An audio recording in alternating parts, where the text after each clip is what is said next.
By the police that we shall resume our picketing from Monday, 8th May.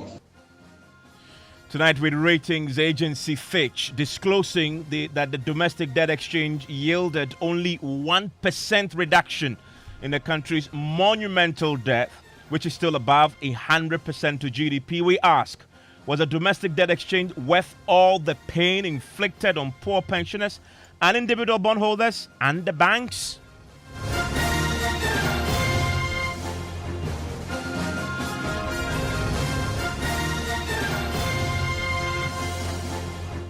This is Top Story with Evans Mensah.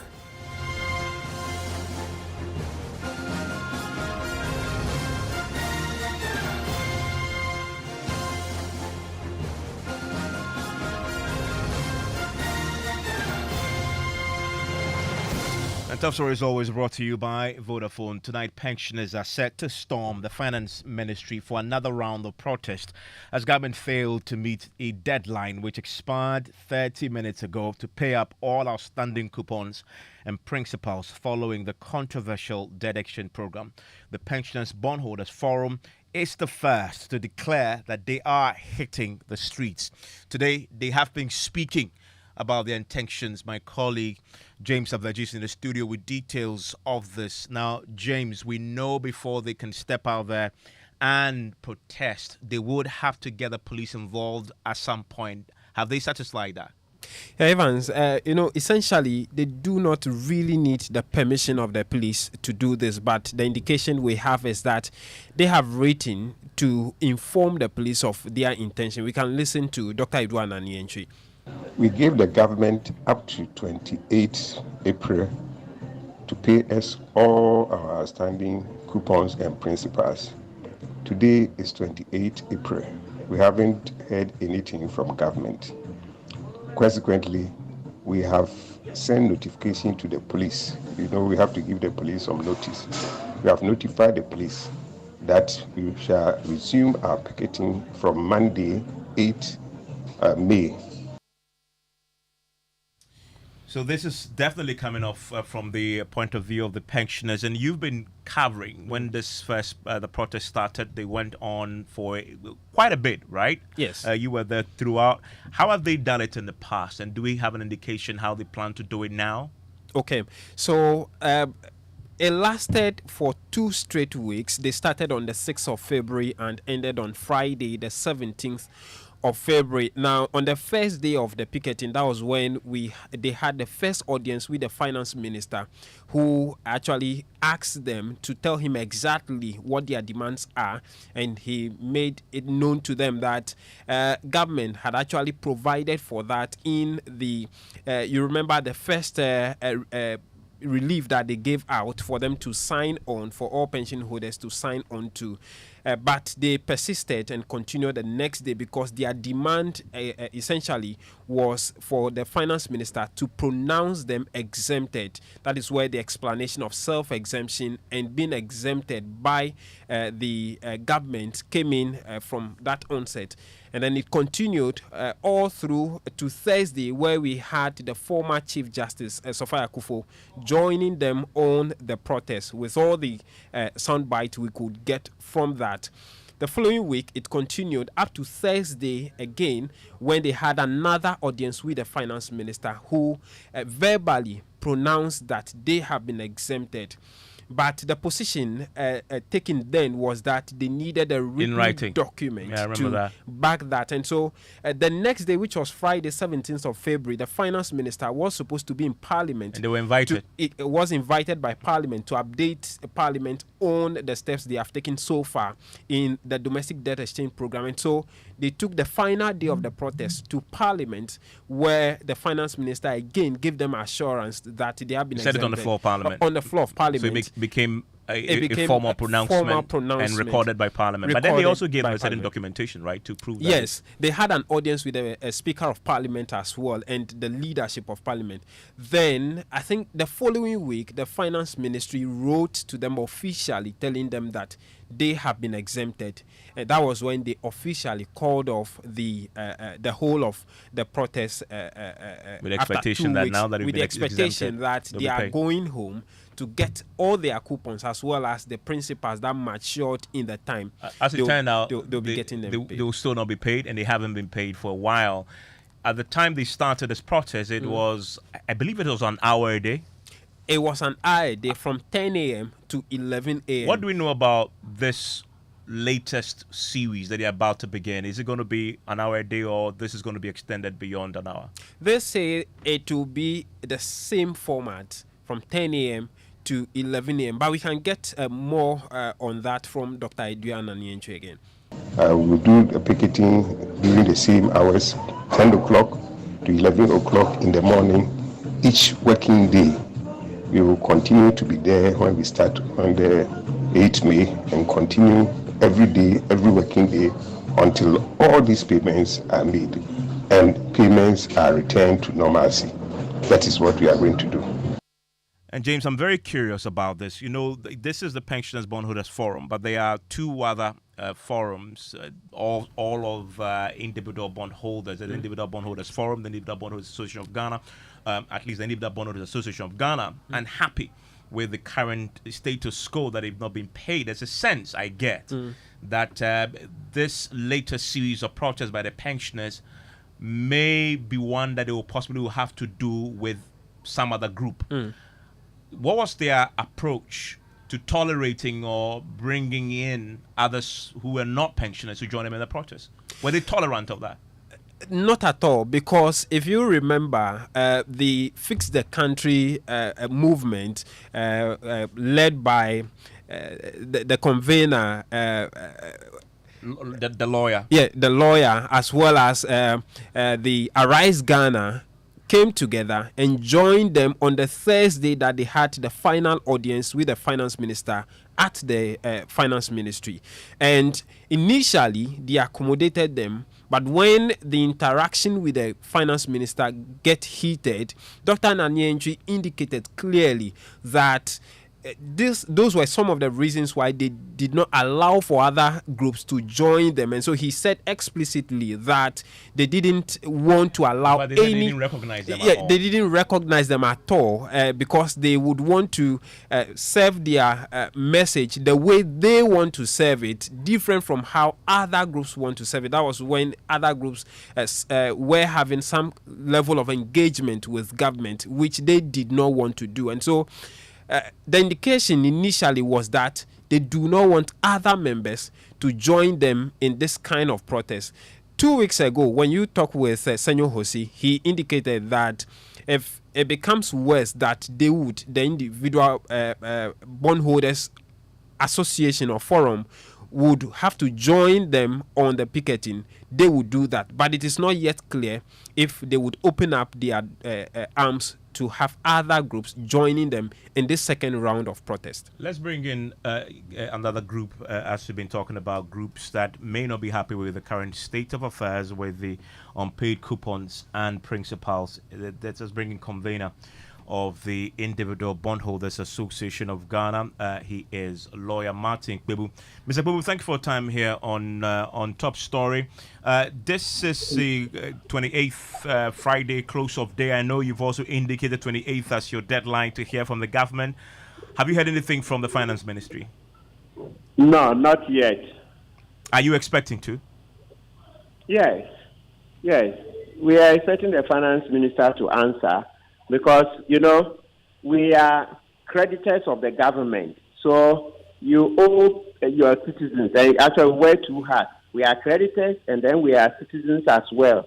So that makes it more important for the Finance Minister to respond, because even assuming we weren't, if not for anything at all, being citizens, the Constitution places an onus on government to provide an adequate livelihood for us.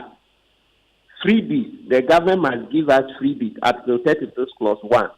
So in this case that we are rather even credited, it means that we have a special status. So we expect that the Finance Minister will accord us that minimum respect by responding to us. Then we on the payments that are well overdue, totally overdue. Remember, we've just been hearing from the Individual Bond Pensioners Forum, and they are clear. They've written to the police already. They are resuming their picketing on the 8th of May. Are you going to be joining them or organizing your own protest, or you're taking a different approach? The two. We intend to organize our own protest, but in the interim, we want to see how we can go support the pension bondholders, the pensioners. We want to support them because, it's one cause.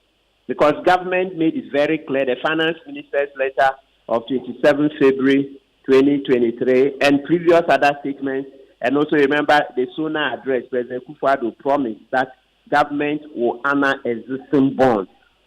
Government will honor existing bonds. So that's the minimum they can do. Because Evans, the more they fail to do, don't forget, we'll always bring up the issue that President Kufuor and Ufuriata have become very rich through these very bonds, through the money data bank made from the bonds by way of commissions and other fees. So it's in the interest of President Kufuor to pay this money quickly because it's very nauseating. Every time this matter comes up, then I quickly remember how these people have become very rich. Now they are filthily rich.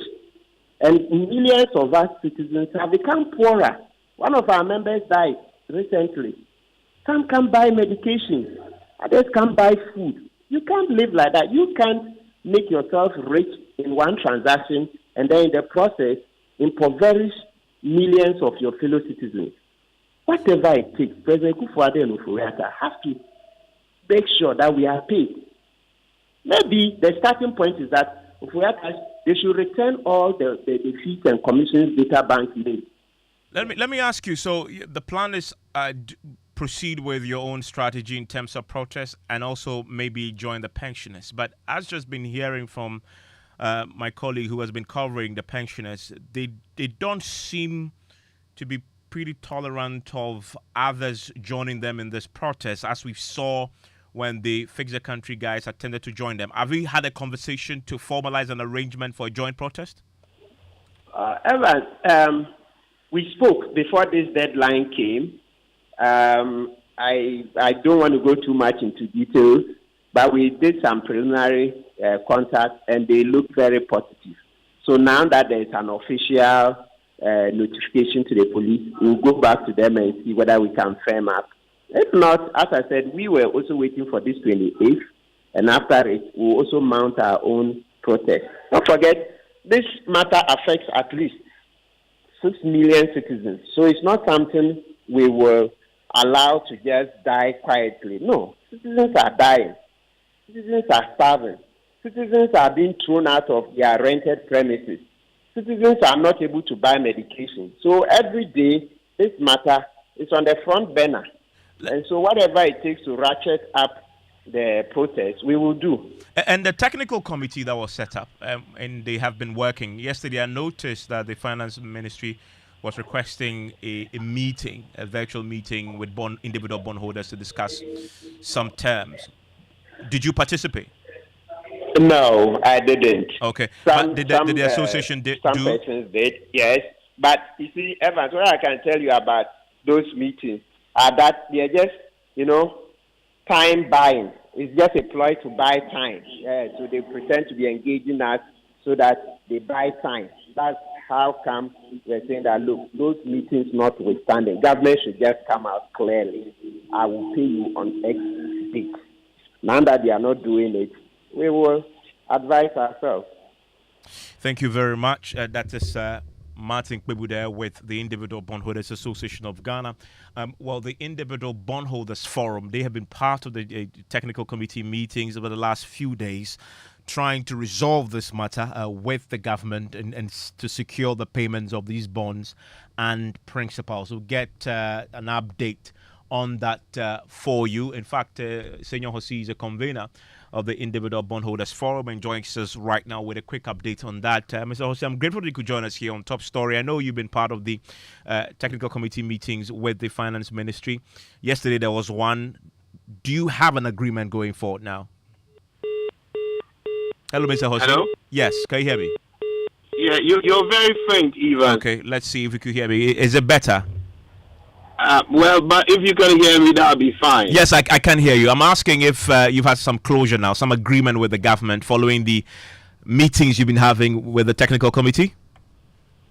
Well, the technical committee has somewhat concluded its the first phase of its work.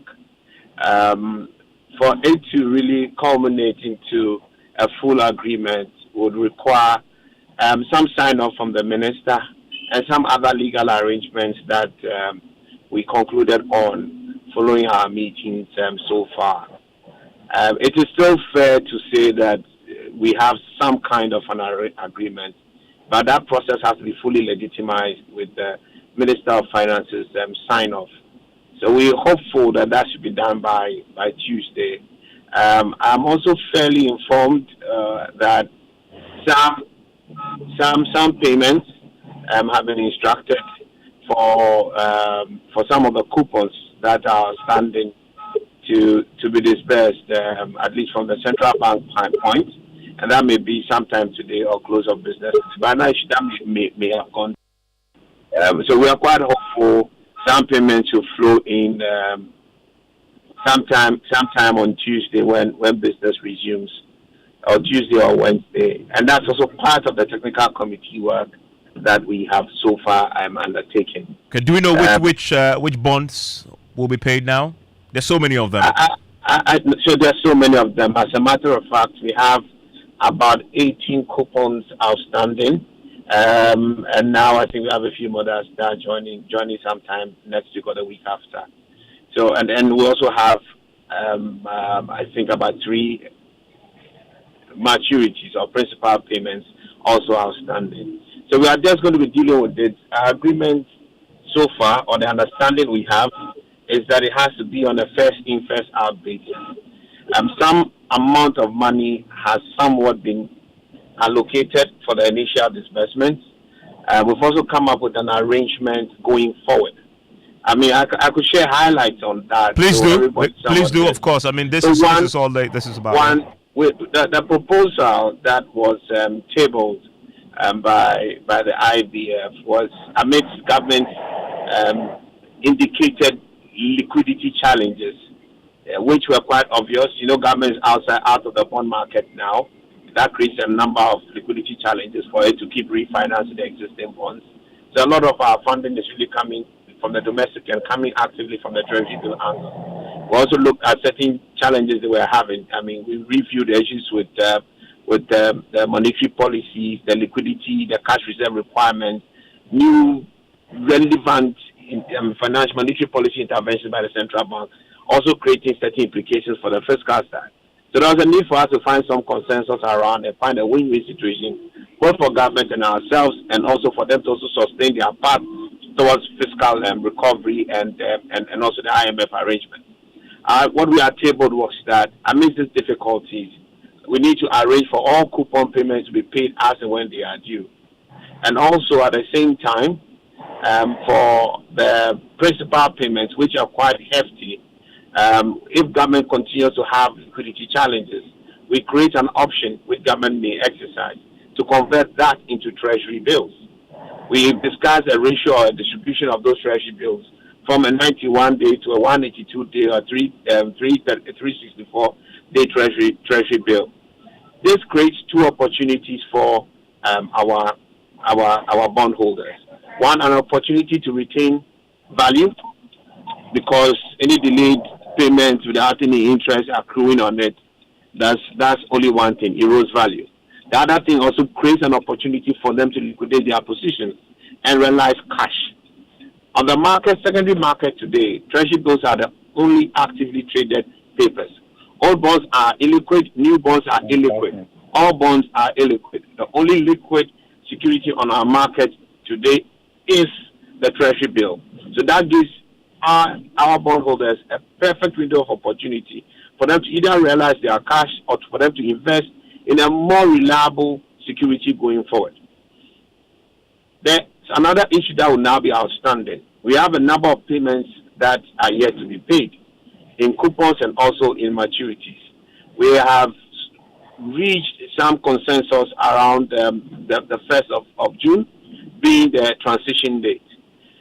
Once this is agreed and approved by the Minister of Finance and Government, what we expect is that all maturity or principal payments that have been outstanding from the date of the DDE to the 31st of May will be converted into these treasury bills immediately. The coupons that are also outstanding are going to be paid progressively in line with any liquidity openings that have, with hours prioritized. That is very visible for all of us. There's a visibility plan around that, because the auctions for treasury bills are put up. Excess liquidity will be used to actually service this particular outstanding coupons. Government has declared, and the market is already aware, that there's been some excess liquidity. The key challenge we have to do with the pension funds, managing all this interest together with the pension funds. I'm sure if the arrangements that government is currently discussing with the pension funds is finalized, there'll be rather a lot more liquidity flexibility for a lot of the coupon payments for the individuals to also deal with the pension funds. Let me ask you, from what you've said, is there a suggestion there that the government may be delisting all old bonds? No, not at all. Okay. Not at all. So those still be in play? Not at all. Okay. As and when, so if you have a bond that's maturing in 2026, your coupons, you collect them as they are. In 2026, when it matures and government still has liquidity problems, what government may do is to now convert them immediately into treasury bills for you. That's the understanding. Okay. Between now and then, you can actually still trade it. There's been no discussion about the listing any of these securities whatsoever. They remain on the market just as new bonds are, and Ghana runs only one market, the Ghana fixed income market. So it is subject to the consistency of payments and the credibility of the issuer's commitment to that particular security. Okay. That liquidity would really unveil. Okay. We are hopeful next week we should see better shaping out of all these agreements, and people may start seeing some money in their account. Exactly. And then just for clarity, you're saying that based on the conversations you're having, as of tonight or latest by next week, some coupons will be paid. Some coupons are going to be paid. I'm aware instructions have been issued. I've been issued, and I think that by Tuesday we should start seeing some accounts credited, not later than Wednesday, though. Thank you very much, Senor Hosi. Senor Hosi is a convener with the Individual Bondholders Forum.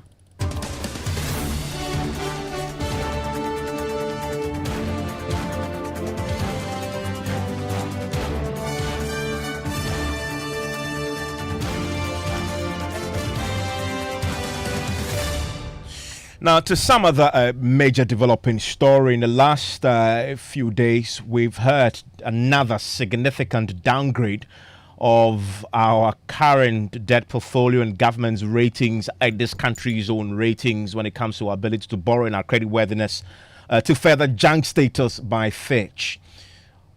Some parts of the report that Fitch put out makes for a pretty scary reading.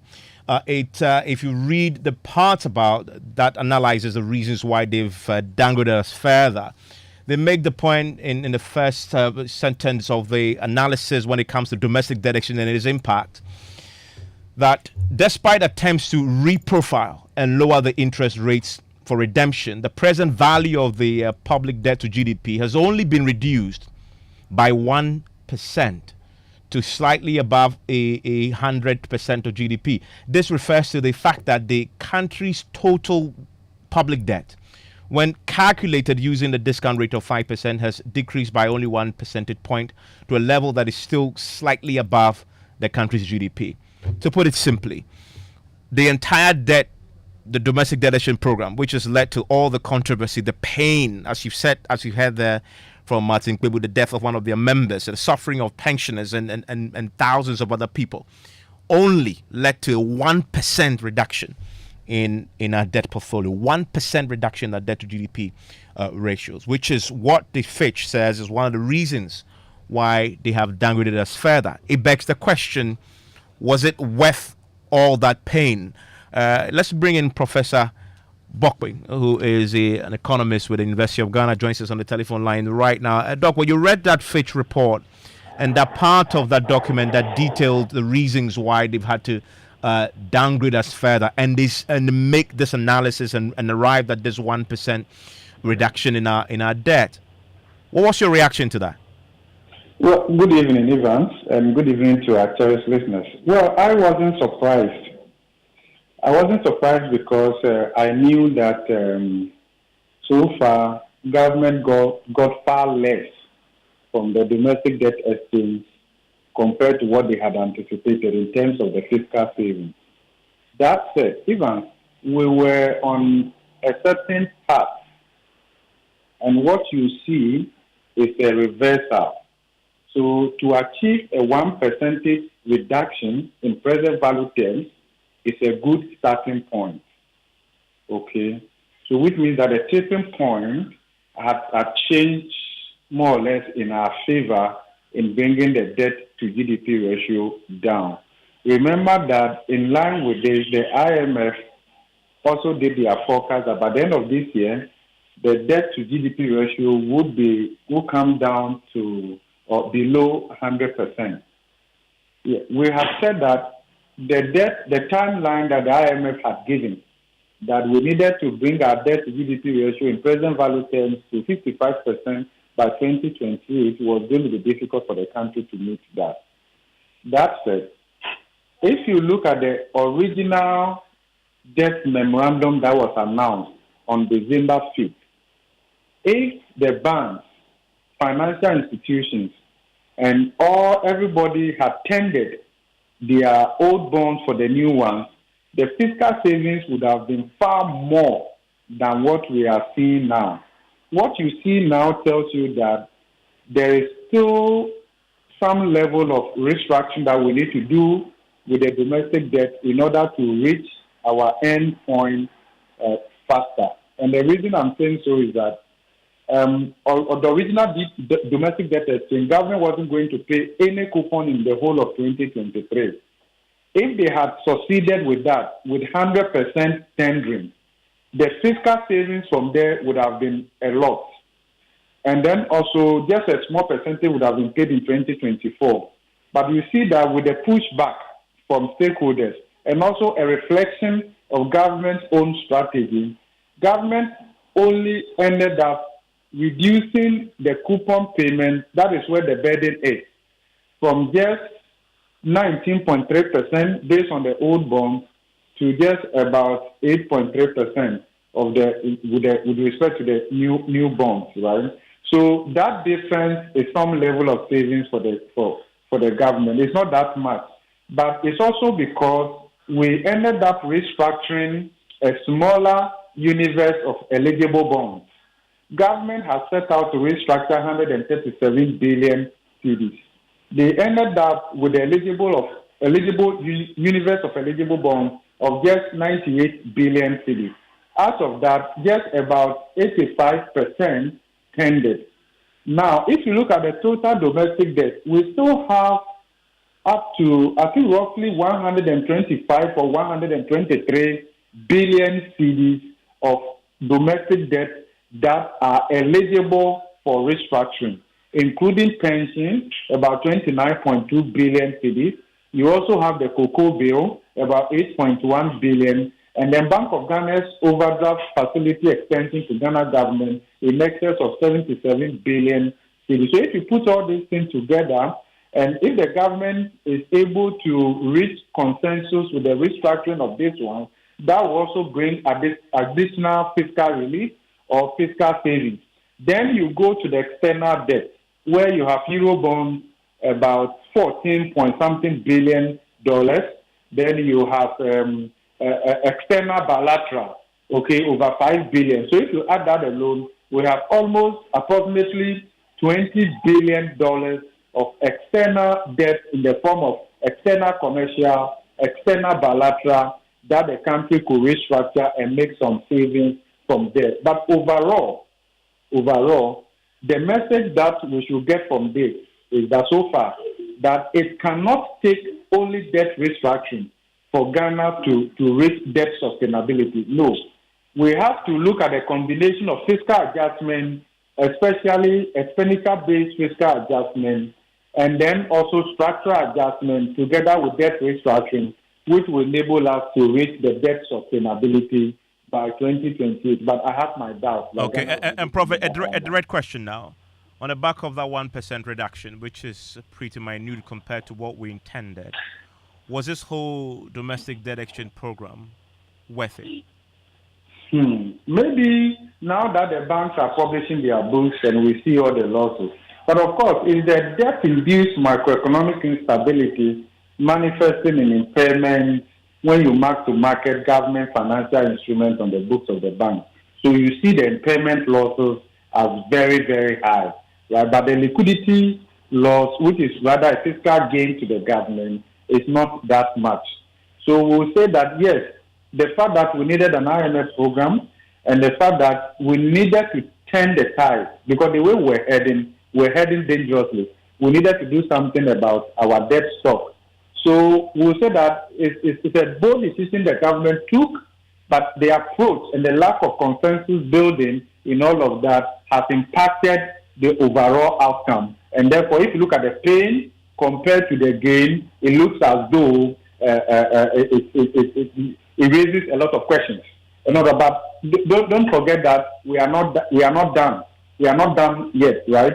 Because the domestic debt, we still have even a bigger portfolio left to be restructured, around 123 billion cedis, including Bank of Ghana's own overdraft to the government, the cocoa bill, pensions, right? So, but overall, and then we are yet to make progress with external commercial, external bilateral. So the starting point is very good, that we needed to do something about our debt, and particularly even the biggest problem with the debt, especially the domestic debt, have to do with the interest cost. The principal wasn't that much of an issue as compared to the interest cost. And that is why the new the debt exchange with the new bond, the essence of it is to create a new yield curve in the market, okay, with a lower interest rate that will be a bit more bearable for the government. But overall, if you are looking at bringing your debt to GDP ratio to a more stable level, then you're also looking at growing your economy, right? Because the rate of GDP growth is also important for your debt reduction. If you show that if the rate of debt accumulation is slower than the rate at which your GDP is growing, then at the end of the day, you realize that your debt nominal terms may be going up, but then in terms of it, debt to GDP ratio, you will see that it will come down. You may record deficit, all right, but the deficit will end up with a lower debt to GDP ratio because you would have entered into what we call debt reducing fiscal deficit or primary surplus zone. Okay. Prof, thank you very much for that analysis. You can have your say on this. Go onto our many social media platforms and contribute. And the question is a very simple one. Now that we know from the Fitch analysis, and remember that they've downgraded us again to further junk status, and the analysis show that the domestic debt exchange that has happened, that has triggered all this controversy, only resulted in a 1% reduction in our debt, which, by the way, is still above 100% to GDP. The question is, was the pain worth this gain? Share the thoughts on our many social media platforms. Ghana Connect starts right now.